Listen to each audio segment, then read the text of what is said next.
Hi, Ann Cornick from Paint and Porcelain. I'm here to teach beginners how to get started in China painting and also to encourage those of you that have been painting a while to paint along with me. And we're going to be working on the second part of our raised paste with gold. So ultimately, when this is all done, we'll have a piece that looks like this with the gold and everything on it. This is the cover. I'm going to show you the inside in just a minute. It's real similar to the decal that we put on last week. So how did my raised paste turn out when I fired it? Okay, this is my raised paste fired. Okay, there you go. And you can see over, oops, the side. See right there? It's a little bit flat. Probably had too much liquid in it. That's probably when I had just mixed up or added some liquid to make it work a little better. And I just didn't take it off. I left it on and I thought it was going to be okay, and it wasn't. But it will look the same as the rest of it when we put the gold on, and you'll see that today. And if you want to know how the decal turned out, this is how the decal turned out. Just exactly the way it's supposed to. Even though I had a few little bubbles underneath, it fired perfectly. Now, when I get done with this decal, putting the raised paste on and then putting the gold on it, I'm going to fill in the center section of it right here, this whole section here, the inside of it, and all the way out to the outer border with gold. And it will look similar to this one. And can you see there's some raised design in the middle? We've got a little bit of a glare. Oh, there you can see it real well. And when that piece is done. So I just wanted you to know what it would look like. Okay, today we're going to talk about gold. We're going to talk about Roman gold. We're going to talk a little bit about liquid bright. We're going to talk about burnishing and how to do that. And all the different tools involved with all of these. I did some practicing on the different types of raised paste, the other raised paste, the kind you can get in the tube. And I mixed it with cloves, oil of copaiba, lavender, and enamel thinner. Well, I did it again just recently and found that the one I like the best is the oil of cloves. So if you mix your base for raised gold, the little vial that you can get, and it would look like this. It would look like a little white vial like this that you would get. You can order those.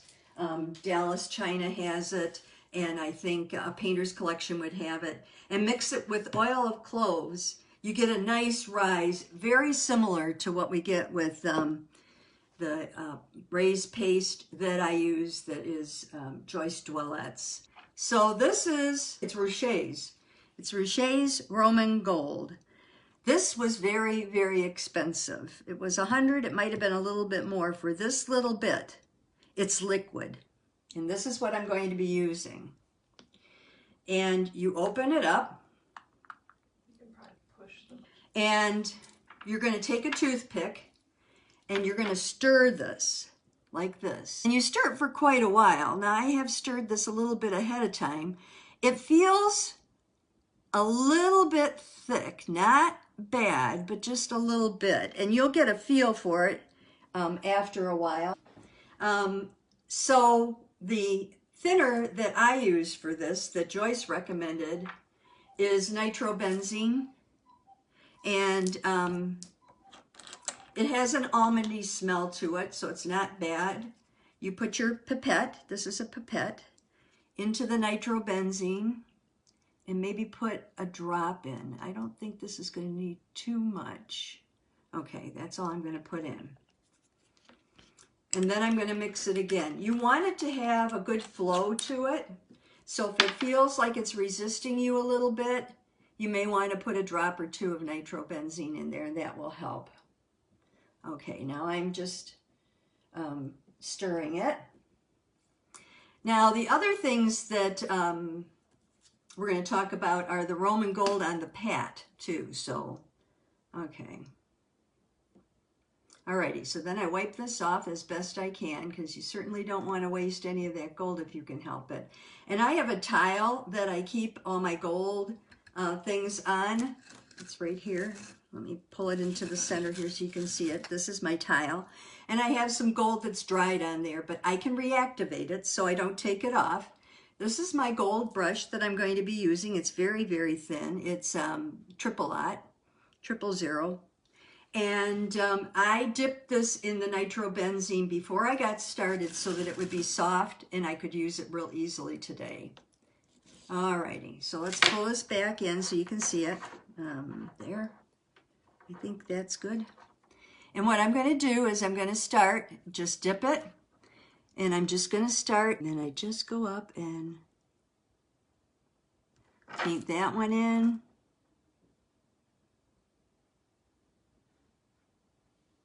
And paint that one in. I'm doing the little daisy up at the top. The gold always makes everything look better, but you have to make sure that you cover all of the raised paste.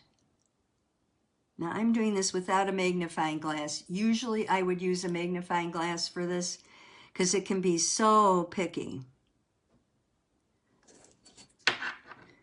But I'm trying to do it without a magnifying glass so that you can see what I'm doing a little better. Okay, so there's the first one that I've done. And basically you just paint them all in exactly that way. When it gets down to the little dots, you're just going to take and dot. And you're going to go, if the dots are large, you're going to go, let me show you. I'll show you with the toothpick here. If the dots are large, you're going to paint it this way and then this way, and that will fill the dot in circular. These dots are so small that it's just a matter of tapping them.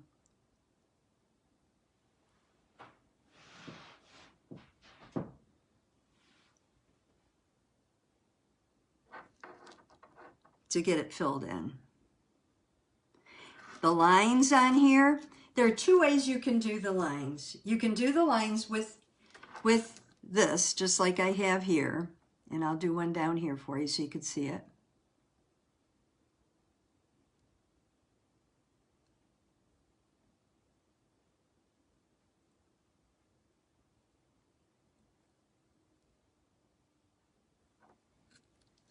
And I'll come up a little more. Or you can leave the lines off and then put them in with a pen. And you can use a pen with this as well. One thing you have to remember is if you use a pen, you're going to have to keep that pen only for gold. You can't switch it out.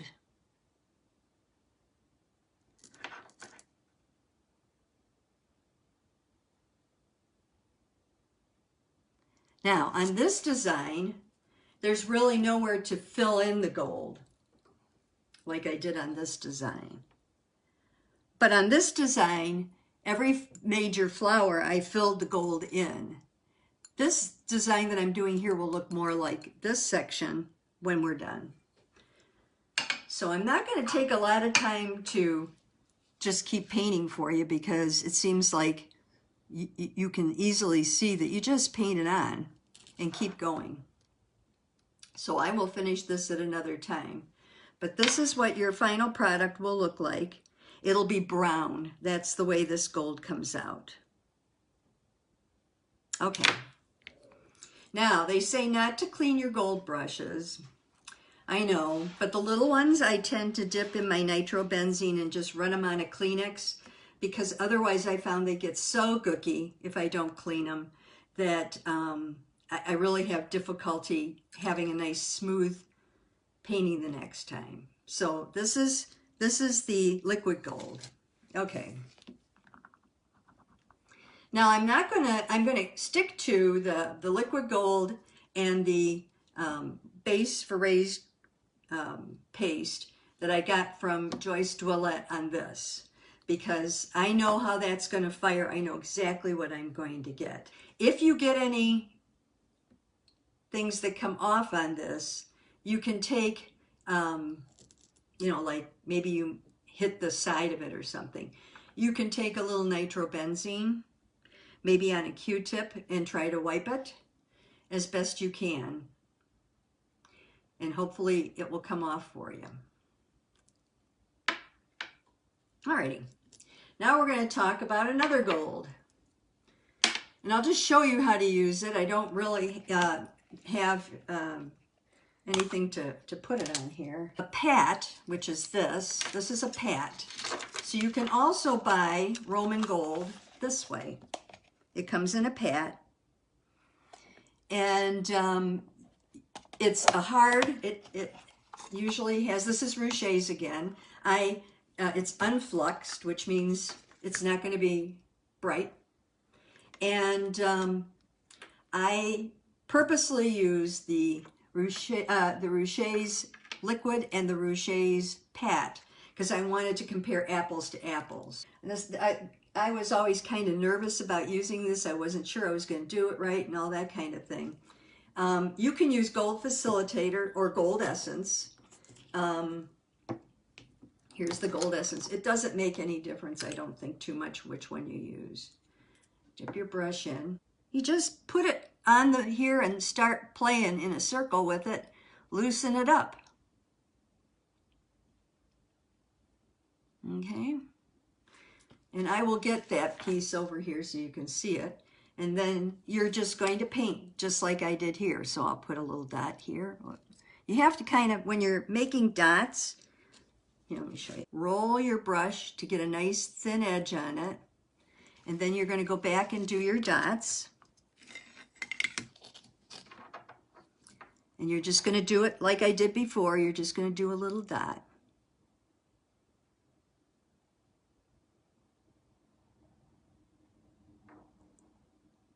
There's another one there.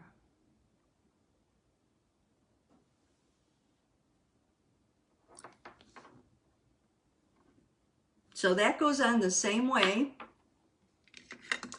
And like I said, I would use, if you don't have Joyce Dwellette's raised paste for gold, I would get raised paste from Dallas carries it, and I think a Painter's Collection carries it, and I would mix it with clove oil. That one worked the best for me. I would fire it, and then I would put the gold pat, because this is what most people have.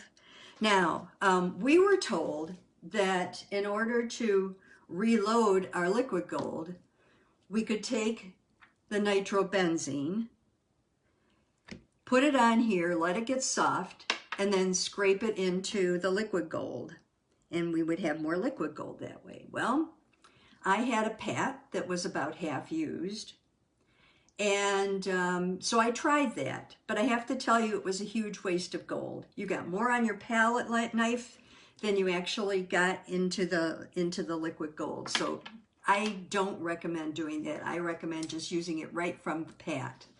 I think that tends to work real well for me. Now, how little can you get on a pat and still have it work for you? You see this one here? But you still have a lot of good gold on here. You have gold all the way around the edge here. You have a lot of gold in the middle here. So when it's like this, don't throw it out. Keep using it until you really can't get any more good gold off of it. But this still has a lot on the edges. It has a lot in the middle. And eventually your pat will look like this, the more and more you use it. Put this back on. This just protects it. If you have one, you just put it back on, it kind of protects it. Not all of them come with it. I also have some older ones, and they came in a box. So we've talked about how you, the two kinds, the liquid and the pat. We've also talked about the 3 different things you can use to mix it and to get it smooth. Now, when you fire it, this is the way it looks. It looks chalky. There are 3 ways you can make this look beautiful. Now, I'm going to bring out a piece of white paper here. So this is what it looks like. Now, there are 3 ways that you can burnish this. If you're lucky enough, and I had this for 100 years and never knew what it was, but I never threw it out because I thought it must be something important because I had 2 of them. This is called a burnisher.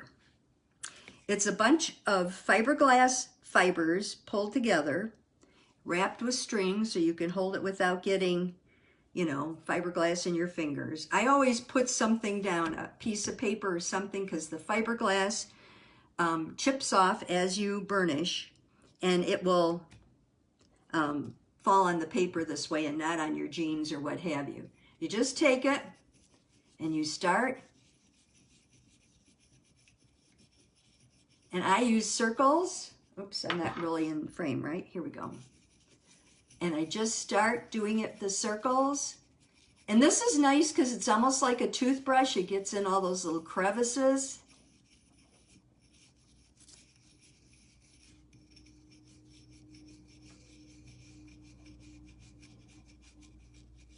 And it burnishes.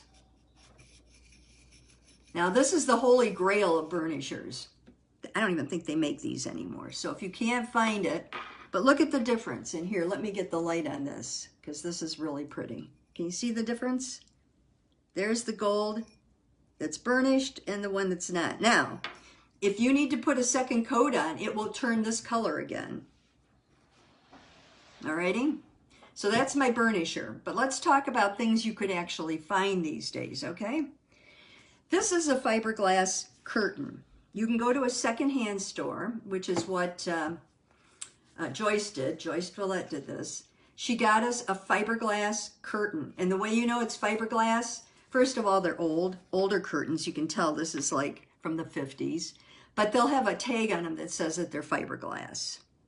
And if you find them, you can cut them up in little patches like this.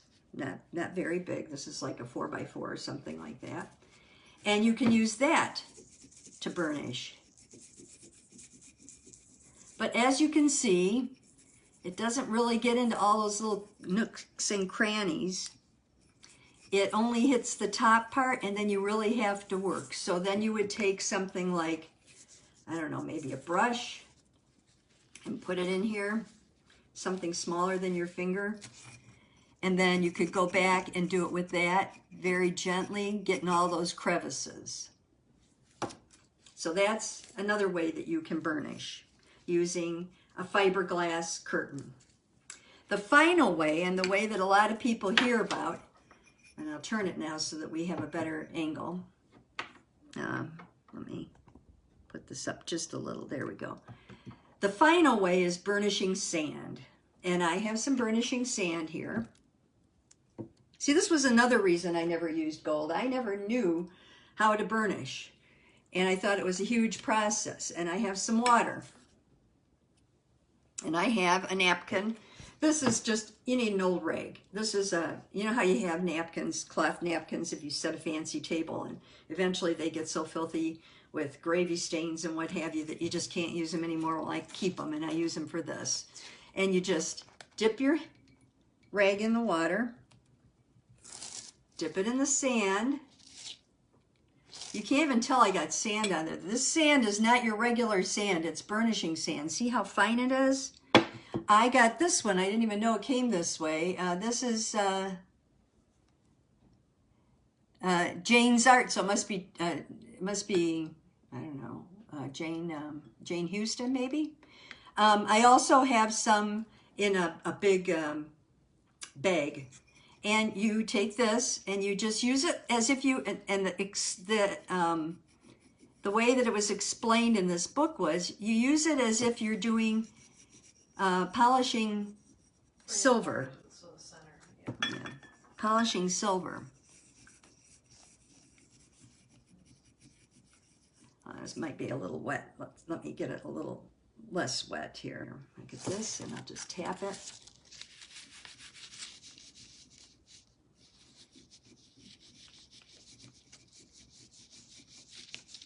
This again, not the best. And then you have to take and brush. I have just a brush here. You have to brush the sand off. And you can see it's shiny there. It's not as shiny as this, which was the burnisher. It's about the same as using the cloth. I'm going to try this brush because this is just a piece that if it doesn't work, it doesn't work. I just dipped it lightly in the sand. I haven't tried this before. I don't think this is too harsh. You can bring it, yeah, down more towards the water. There we go.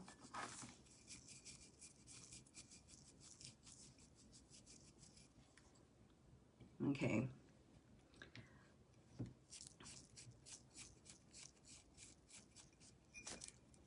And there's that.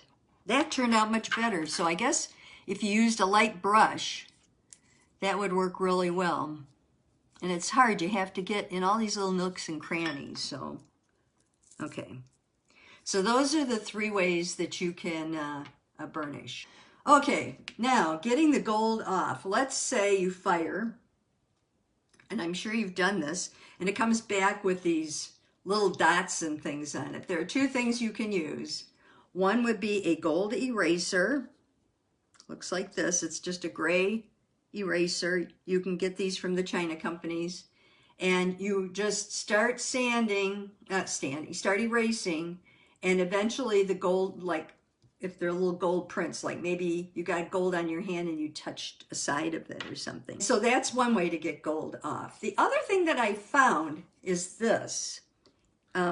It's called Gold Off. The Gold Off says here that it removes fired gold, purple stains, fired lusters, mother of pearl, fired platinum, china paint, and fired palladium. And the directions for use are just to put a small amount of gold off on a cloth. Don't let it stand. Wipe it off. Rinse with water and repeat if necessary. So gold off you can still buy through ceramic stores. I looked it up this morning. Unfortunately, I can't show you how this works because I don't have anything that has gold spots on it. But also, this is unfortunately hard as a rock. It's supposed to be a liquid. So I can't really try it, but I'm thinking I might order some just to see how it works in the future. But I do have other things I can use. Okay, let's talk about Liquid Bright. Liquid Bright, if you're going to use it, usually comes in a small bottle like this. And in order to mix it, Joyce told us the best thing to do is to rock it. Don't put a toothpick in it and mix it up, but just rock it. And rock it several times, up and down like this. And you will get a real nice, even gold. But she says don't stir it up and just rock it and you will get all the gold. And I did try that. And I did it on a piece of bisque because I've heard that a lot of times Liquid Bright fires like Roman gold on bisque. And if you can see, I don't know, can you see it? Yeah. All the little sparkles on there, they do look like Roman gold. And that's on bisque. Now Liquid Bright on a regular piece will just be Liquid Bright. This is a plate that I have in my collection. Isn't that a beautiful plate? Can you see it there? Mm-hmm. Really pretty. And it has Liquid Bright around the edges. So that's what Liquid Bright would look like. Okay. Well, I hope you enjoyed today's session. Pick up those brushes, keep painting, and I will see you next time. Bye-bye.